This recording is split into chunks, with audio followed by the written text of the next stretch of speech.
At times in my life, I've felt like the Forrest Gump of waterfowl conservation. I mean, many times I've found myself in the right place at the right time. I always knew I wanted to be a biologist. I mean, almost always. 1975 was my first exposure to duck hunting, and I was hooked after the first hunt. And I went to the University of Delaware for my bachelor's, majoring in biology, and then went on to graduate school, and I majored there in wildlife ecology. I had kind of postgraduate experience on mine land reclamation in southern Illinois and southern Indiana, and that's where I really got into wetland reclamation and wetland restoration.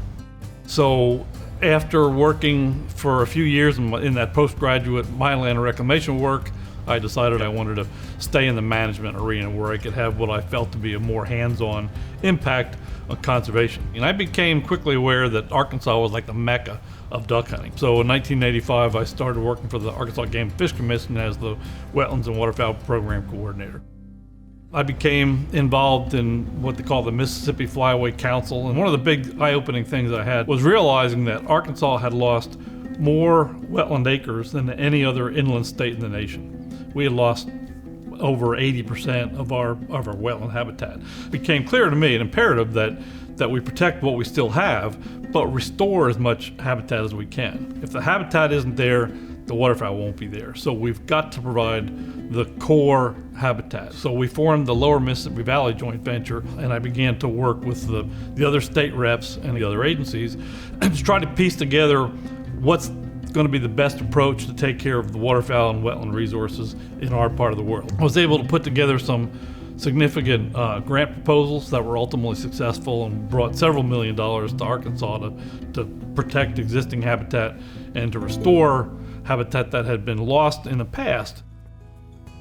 One of the most rewarding things about my career here in Arkansas and in waterfowl conservation has been the opportunity to work with so many people. I mean, colleagues in Ducks Unlimited Canada, in Ducks Unlimited Mexico, across all the state agencies.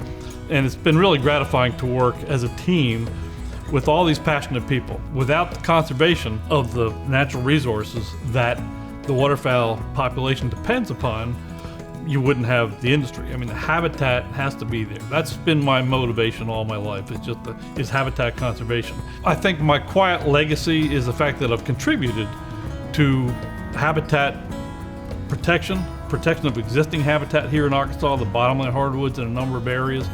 In Arkansas right now, with regard to waterfowl habitat relative to where we were in '85, I, working with everybody else and with the resources available, contributed to bringing that habitat to the state. So even though my name won't be on anything, even though people won't recognize Scott Yaich as having had a part in many of these things, I have the satisfaction within my own heart of having contributed to that habitat conservation.